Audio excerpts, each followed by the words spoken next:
Thank you.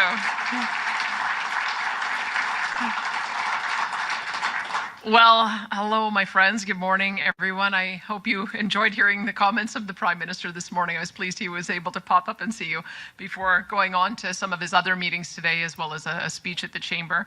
I'm so delighted to be here with not only members of my cabinet, but also our partners in Indigenous communities. We've got Rebecca Schultz, Minister of Environment and Protected Areas, Rajan Sani, Minister of Indigenous Relations, Jason Nixon, Minister of Assisted Living and Social Services. He was part of our negotiating team, Nathan Newdorf, Minister of Affordability and Utilities, Minister Brian Jean, Minister of Energy and Minerals, and then of course we have Billy Morin, former chief, but he's now MP for Edmonton Northwest, former Chief Jim Boucher of the Mackay First Nation, Chris Sankey, former councillor of Laxqualam Band in British Columbia, Dave Lamouche, President of Métis Settlements General Council, Chief George Arcan Jr. of Alexander First Nation, Chief Tony Alexis of Alexander Nakota Sioux Nation, Chief Cody Thomas of Enoch Cree Nation, Chief Kelsey Jacko of Cold Lake First Nations. We also have a friend visiting from Saskatchewan, Chief Delbert Wapas of Thunderchild First Nation, and of course Stephen Buffalo, President and CEO of the Indian Resource Council. We had a few others on the list. I'm not sure that they are here, but I'm going to see more at the Indian Resource Council meeting a little bit later today, where I'm going to go for a lunch speech. But today is a great day for the people of Alberta and for all of Canada. The last 10 years have been an extremely difficult time for hundreds of thousands of Albertans and their families that directly or indirectly rely on and make their living from a strong and vibrant and growing Alberta oil and gas sector. These Albertans are mothers and fathers and young people working so hard to put food on the table, to pay for hockey and soccer fees, and to save for the down payment on their first home. These are also small business owners that too often have found themselves as well in their business working very hard to build due to a regulatory environment that has made it almost impossible for them to succeed. And more broadly, the last 10 years have left hundreds of thousands of Albertans skeptical and oftentimes questioning the long-term viability of our nation as we watched its deliberate phase-out of our province's most valuable asset, leaving it trapped and wasted in the vast oil sands of northern Alberta, and with it, innumerable lost investment opportunities and tens of thousands of lost jobs. These were dark times, but in those difficult circumstances, Albertans came together, as we always do, to raise our voices and use our ingenuity to find a way to overcome the challenge. We fought and won in the courts of law. We fought and won in the court of public opinion. And we fought because we had to, because that's what Albertans do. We always fight very hard for this province that we love so dearly and for its incredible people. But Albertans are also proud and loyal Canadians. We don't fight for the sake of fighting. We don't look for conflict when there's an opportunity for peace and prosperity. Albertans are happiest when we are hard at work getting things done, solving problems, creating opportunities, building our province and our country. That is when we are truly at our best. However, in order for Alberta to find its way to prosperity within a united Canada, we need the federal government to partner with us instead of fighting against us. Now, Prime Minister Mark Carney and I may not always agree on everything, but we do share a few key beliefs. We both know that Canada can never reach its true potential as a global energy superpower without a strong and thriving Alberta energy sector at the center of that effort. And I am pleased to say that this Prime Minister has made it clear to me that he is willing to work with me and Alberta's government to accomplish that shared goal. And that, my friends, is something that we have not seen from a Canadian Prime Minister in over a decade. And it is my firm belief that Albertans from right across the political spectrum, whether they be staunch federal conservatives or liberals or new Democrats or something else, they expect me as their premier to partner with this federal government to seize this long-awaited opportunity for our province. I've spoken at length about the need to build more pipeline infrastructure, to export more oil to hungry Asian markets, and to diversify our customer base. I have repeatedly stated how critical it is to reform a broken regulatory environment that is scaring away investment and demoralizing our energy entrepreneurs here at home. And I have asked repeatedly for the federal government to cease their attempts to throttle our energy industry, repeal or overhaul their 9 bad laws, and work with Alberta to grow our energy sector for the benefit of the entire country. And today's agreement is the first step in accomplishing all of these critical objectives and unleashing the power and promise of Alberta's energy sector in a way never seen before in this country.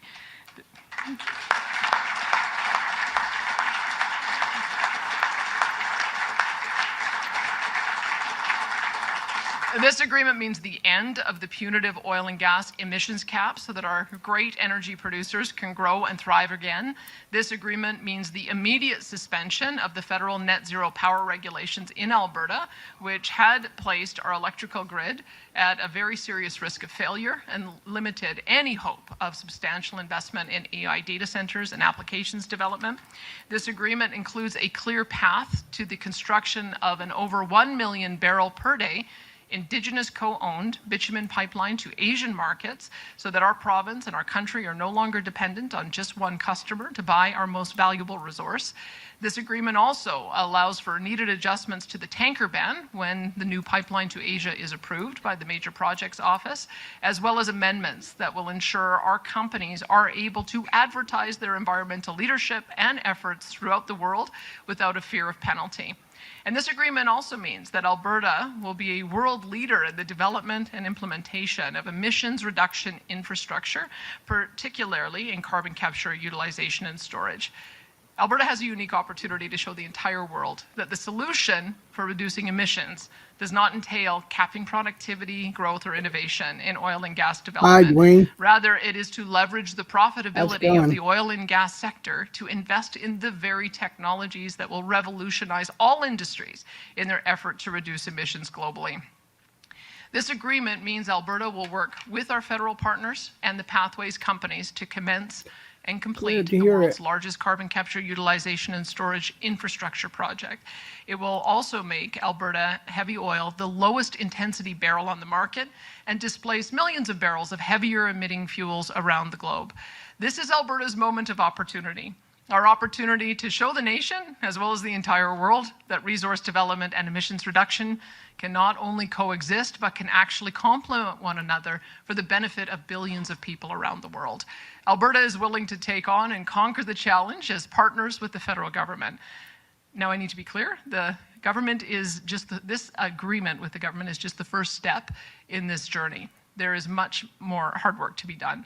Trust must be built and earned in the partnership as we move through the next steps of this process, whether that be working with the federal government to prepare our bitumen pipeline submission for the Major Projects Office, or putting together the final elements of a carbon pricing agreement that will be implemented through the province's tier program that balances competitiveness with accountability for heavy emitters. And although I am not blind to the fact that the people of Alberta have had the rug pulled out from underneath them too many times to count over the past 10 years, I also know that a new relationship and a new beginning needs a starting point grounded in good faith. And today, I hope, is that new starting point. So I do want to thank the Prime Minister.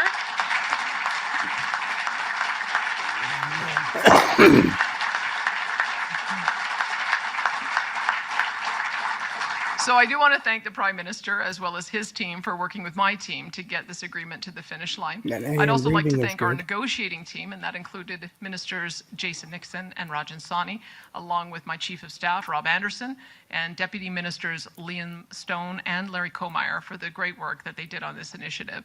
And I'm excited, as is my government and our UCP MLAs, to roll up our sleeves and to continue the work on this remarkable opportunity for Alberta and for Canada. And with that, I'd be happy to take questions.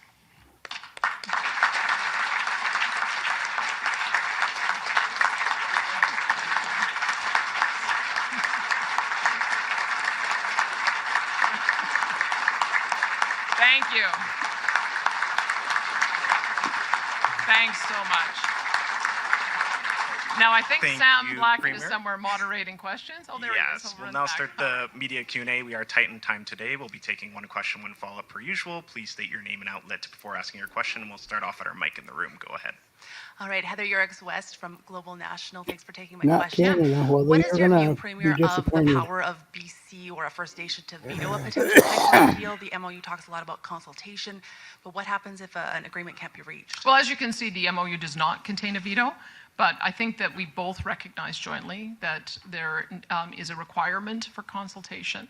And indeed, we believe that there's an imperative for Indigenous ownership. We created the Alberta Indigenous Opportunities Corporation, and it expanded its ability to underwrite up to $3 billion worth of loan guarantees. I see British Columbia also has a similar program. The federal government has a similar program. And so Minister Sawney has already begun the engagement. She's been to Kitimat, she's been to Prince Rupert, she's been talking with BC and Alberta nations. And we know that that's hard work that needs to be done, that we will do, we intend to do, and we're looking forward to having genuine consultation and ownership. And as for Premier Eby, I spoke with him last night. Okay, and bye-bye. there's lots in the agreement that we can focus on together, where he is supportive of the expansion of the Trans Mountain pipeline capacity. He is supportive of interties and working with us on nuclear. He's supportive of working with us on expanding additional LNG export as well as ammonia. So may not be in agreement with everything that is in this proposal, but we're going to have trilateral talks to make sure that we can move forward on the elements in this plan. And my follow-up, do you think this MOU will be enough to distinguish, quell any remaining separatist sentiment that may remain in Alberta? I hope so. I mean, I had always felt that the former government of Justin Trudeau created the independence movement, and my first conversations with Prime Minister Mark Carney were that he could end it. He could take the wind out of it. Because we saw this once before. We saw that independence sentiment was very high in the early 1980s when there was the National Energy Program. But when Brian Mulroney came in and reversed that policy, it disappeared. So I would say that good policy and genuinely addressing the concerns of Albertans is always a pathway to have a good and solid relationship. And I think the Prime Minister understands that. Certainly, based on this agreement, it shows he does, and so I'm hopeful. Thanks. Hi, Premier Ezra Levant from Rebel News. The first deadline in the MOU, if I'm reading it right, is April, where the duty is on Alberta to jack up carbon taxes. And the last date in the MOU, if I'm reading it right, correct me if I'm not, is 2040. That's when this pipeline, that's sort of the end date. It can't be any later than that. In terms of building trust with the anti-oil liberals, they're asking Alberta to raise carbon taxes now for a promise of an oil pipeline years or even more than a decade in the future. Does that really build trust? Well, you have to start somewhere. And one thing I would say is that we did have the Supreme Court of Canada rule on the federal government's ability to set a price on emissions. So the Supreme Court has ruled on that. It's part of the reason why we negotiated a stringency agreement that would have seen the carbon tax price go up to $170 a barrel by 2030.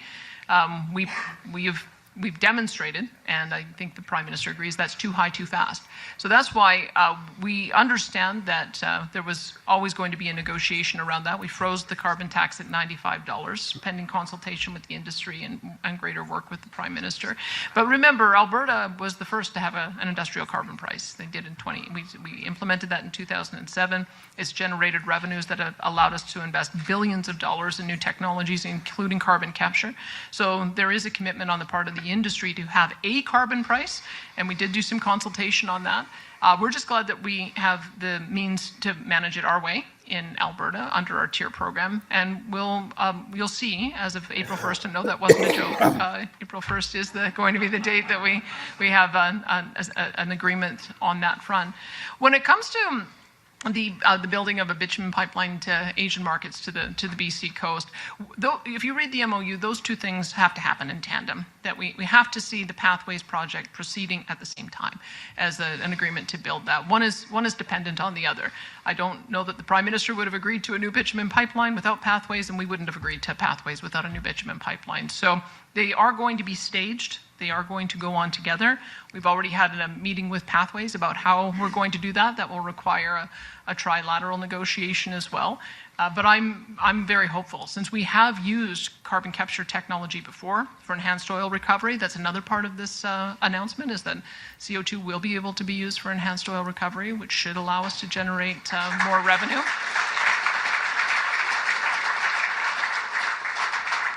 So I would say that you don't always get 100% of what you want, but we addressed 7 out of the 9 bad laws that I'd put on the table to, I think, what will be the satisfaction of Albertans. And I think that this will allow us to see some substantial investments.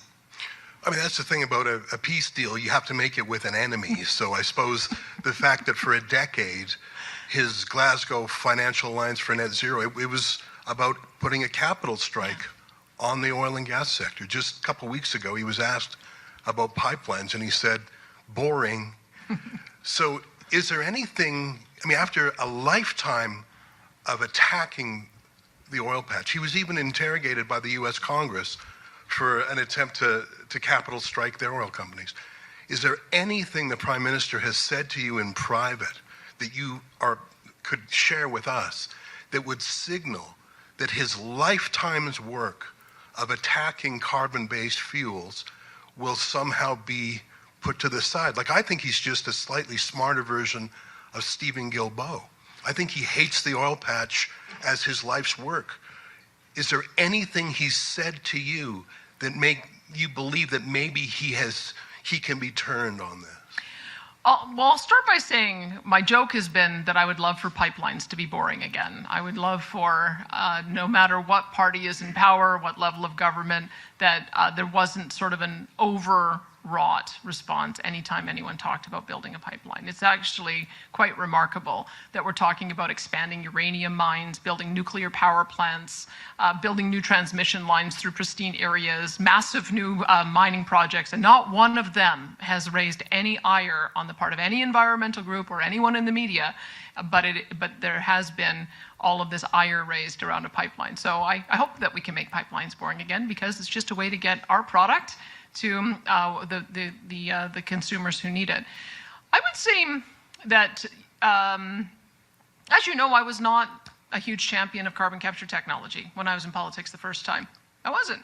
But I've seen with the passage of time, the investments being made and the fact that the technology works and we're getting better and better at it, and you can create a product out of it, including so that you can enhance oil recovery. I changed my mind.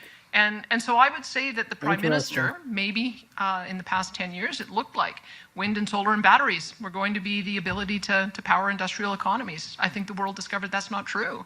With the Russian invasion of Ukraine, with the instability in the Middle East, everyone is having to recalibrate and rethink that. I was recently in the Middle East, and the conversation around the table now is talking about natural gas as a foundational fuel, not a transition fuel. So I think that demonstrates that there is a global understanding of how important it is to have reliable electricity. And so I have to just give the Prime Minister credit for perhaps he's recalibrating his own thinking on this. It certainly seems to be in the agreement that we signed, but we will trust, but we will verify. We will make sure that he lives up to the commitments in this agreement that we had. And we have to proceed somewhere with a measure of good faith. I can tell you 100% that the former Prime Minister would never have moved this far on these issues. We tried for 3 years. We got nowhere. And in my very first meeting with the Prime Minister, I said to him, you know, the way that we can get to an agreement is just orienting around a 2050 target. Our industry is there. We think it's achievable with technology. And you'll see in the context of this MOU that the interim targets are gone. And so that's what we're going to move forward on. And we'll see as we meet these milestones whether I'm correct or whether your skepticism is correct. Thanks. Thanks, Ezra. We're going to take one more from the room, then take 1 or 2 from the phones before coming back to the room. Go ahead.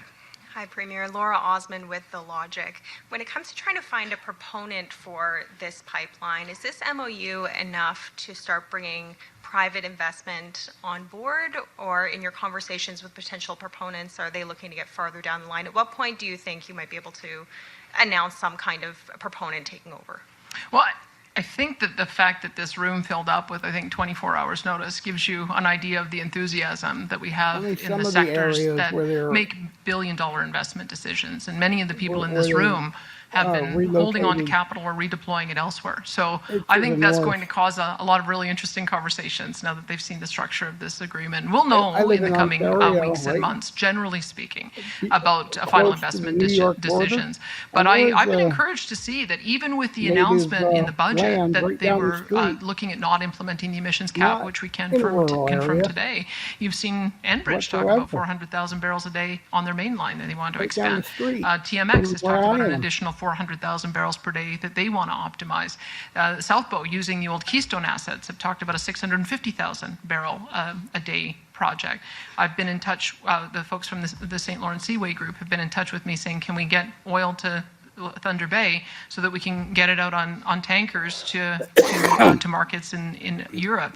We have oil by rail projects being talked about going all the way to Nova Scotia and being exported out of Sydney.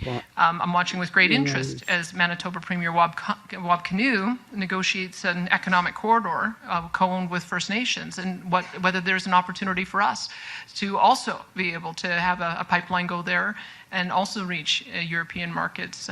Doug Ford and I signed an MOU about perhaps having a spur line going to James Bay with a similar kind of model. So all of those projects are now going to be able to go ahead because there is not going to be an emissions cap on our production. And in the meantime, because I think our biggest opportunity is a new market, a new pipeline to get to markets in Asia, I'll be spending a lot of time working on that. So we have, I think, 20 individuals at our table giving us advice from all of the big pipeline companies who have over 100 years, I think, of expertise, more than that, I think, combined in doing these kinds of big projects. And in the end, you'll see the MOU says that we want a private proponent to build that. I don't think it would be a success if we have to have the federal government once again have to pay for an overpriced expensive pipeline. I think we want to create the conditions so that the private sector has confidence and will build it. So that's what we're working towards. We knew we needed to get through these first few phases, but I'm pretty confident with the people we have at the table that one or a consortium of them, once we establish that it is on the major projects list, will be willing to take this on. You've mentioned that it's a long road. You still have to build trust. You've had the rug pulled out from you before. Pipeline aside, is the changes to the emissions cap and the clean energy regulations enough, do you think, to increase oil production in Alberta and improve the investment environment here? Well, I think almost certainly. The problem with the emissions cap is that, especially with the interim targets of 2030 and 2035, the only way to achieve that, because we wouldn't have been able to build the carbon capture, utilization and storage, or the fuel variety like nuclear, or have advanced direct air capture. The only way to achieve them would be to shut in production. And it wasn't just us saying that. There's several different reports that went out saying as much as 2 million barrels a day would have to be shut in by 2035. So we now have a longer time horizon to address the issues of emissions. We've a big change is that we're going to have a look at heavy oil on the basis of emissions intensity compared to other heavy barrels around the world. That is also, I think, going to be a major confidence booster. And then on the other side, when I was recently in the Middle East, I talked to a company, Taka, that had talked about wanting to do an AI data center. They were going to build their own natural gas power, but they told me because of the clean electricity regs, which meant they'd have to turn it off in 2035, they didn't even get started. And I have to wonder how many other projects of that nature didn't even get started because of the clean electricity regs. So now that there's an immediate suspension of that, there will, of course, be pending our agreement on what the tier pricing will be. But there has always been a carbon price on heavy emitters, and that included in the electricity sector. So I think we'll be able to give that injection of confidence. I guess we'll know in the coming weeks and months. Thank you. We have time for 2 more questions. We're going to go to the phones for one and then come back to the room for our last one. Operator, could you put through our first caller, please? Your first caller comes from the line of Ryan Humilty from Toronto Star. Your line is now open. Yeah, good afternoon, Premier. Thanks for taking the question. The MOU sets out obligations on both Alberta and the government.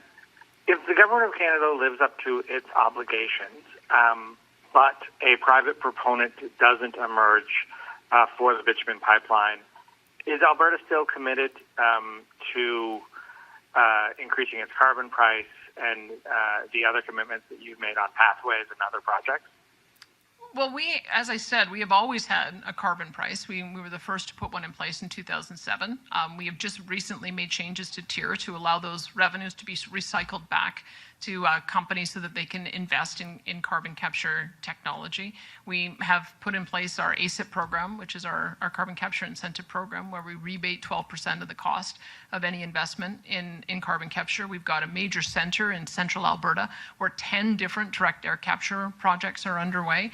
We have signed agreements not only with the federal government, but with our fellow premiers on looking at how we would add nuclear to the grid. So all of those things are underway. All of those things will continue to go.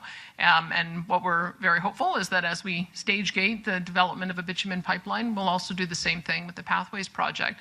And then we'll be able to have the largest carbon capture project in the world, which I think will also be another major export opportunity for us. So I would say that we showed our commitment when we released our energy development and emissions reduction plan in April of 2023. And most of the elements that we announced then, you'll see, are enshrined in this agreement that we have today.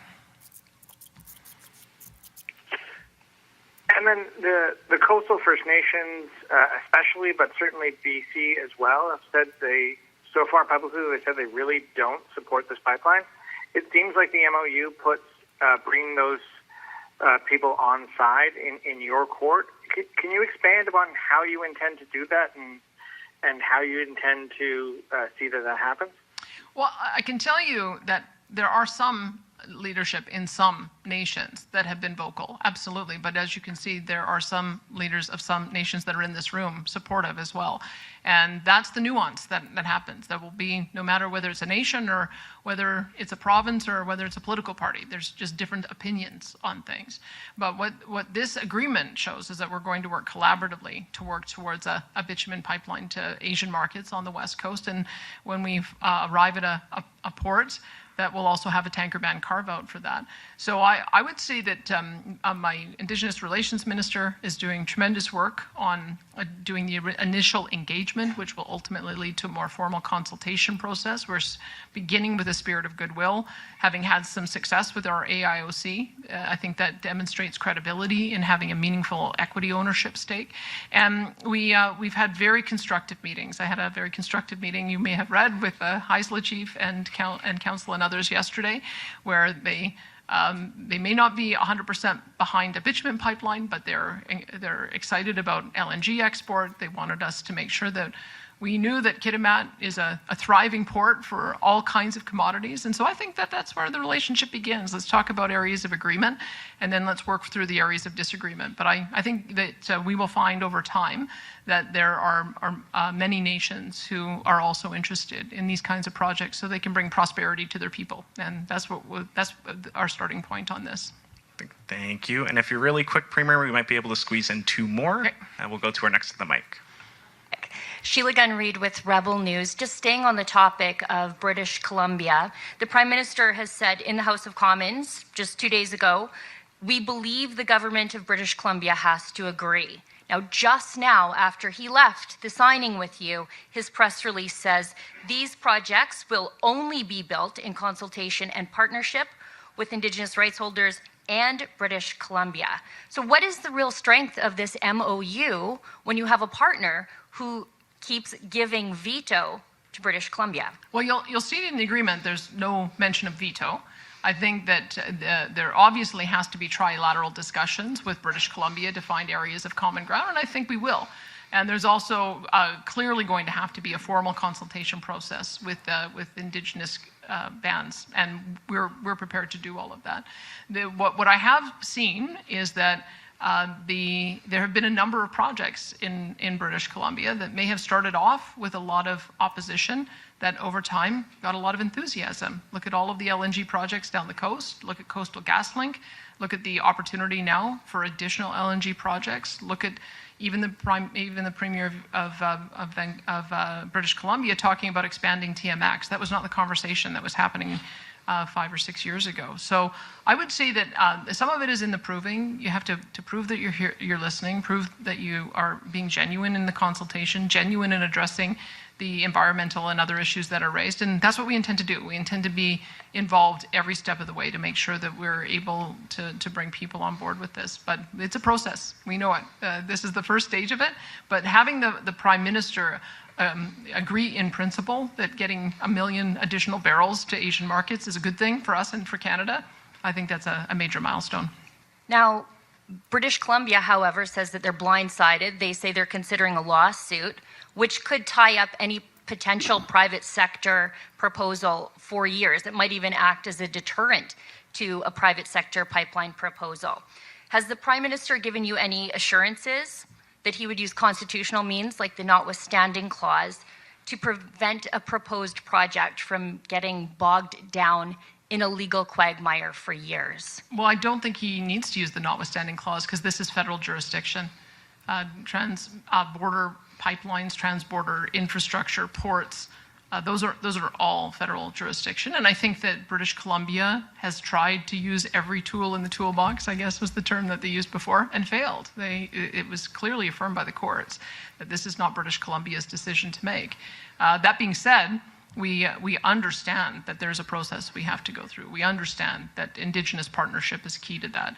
And so we are wanting to get the project to a point where it's on the major projects list, at which point there's a 2-year window to get to approval. So we've got our work to do over the next number of months, but that's the commitment on the part of the federal government, is that once something is on the major projects list, it will have a new approach so that it can be approved in 2 years. And again, trust but verify, we're going to hold them to that.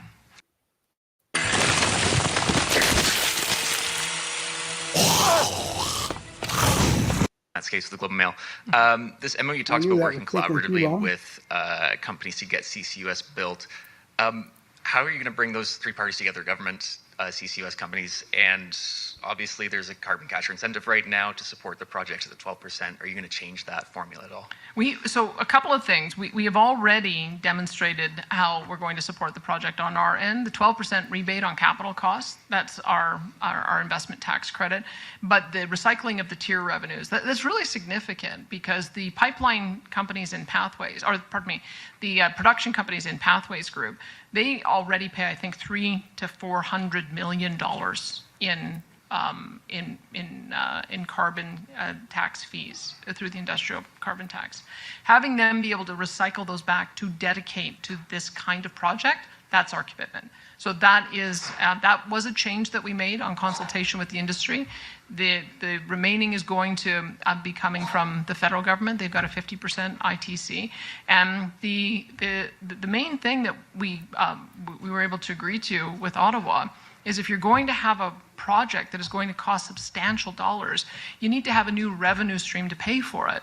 So if in the end the Pathways projects cost $10 to $20 billion, but they're also earning $20 billion a year for the next 20 or 30 or 40 years, that becomes a more viable project for those companies. If it's just a cost on them with no additional hope of revenue, that was what they were facing. Now that we can see these two things go together, I'm pretty confident we'll come up with a trilateral agreement where the federal government will take a part. We'll obviously allow the pipeline companies or the production companies to keep more of what they earn, and then they will also put forward a portion of the cost. Mm-hmm. This also comes with complete carve-out for Alberta on the clean energy regs, removing greenwashing provisions. Do you feel like Alberta is a winner in these negotiations?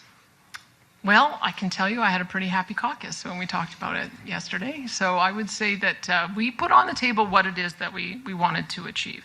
And I talked about the nine bad laws. And let me just go through them so that you know why it is we're feeling like this is a win for Alberta. First of all, one of the things I wanted was no export taxes or restrictions on Alberta oil and gas. Well, we got that. A complete redo of C69. Well, not only are we going to get that through the Major Projects Office, but we have an agreement that intra-provincial projects are going to be approved by us. And there's going to be a rewrite of that bill. Emissions cap, gone. Carbon pricing stays provincial. We've got that. The clean electricity regulation scrap, we got that. Tanker ban carve out, we got that. The censorship of energy, we got that. That's 7 out of 9. That's not so bad. We're gonna win them in court on the declaration of plastics as toxic. We already won round 1, so we're gonna keep on going so that we win that one too. And they have realized that their net zero cars are not going to work. They've already done a 1-year reprieve on that, and I suspect that's going to also have to be significantly modified or gone. So as you can see, these are the things I put on the table and have for years. And we finally have a partner in Ottawa that has recognized that the policies are unworkable, impractical, damaging to Canada, damaging to Alberta.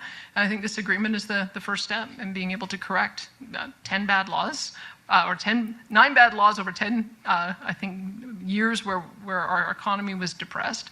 And it allows for us to make sure that we don't have a repeat over the next 10 years.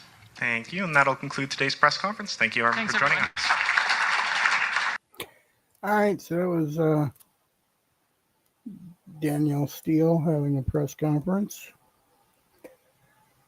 I had Danielle Smith having a press conference. Landmark energy deal with the federal government.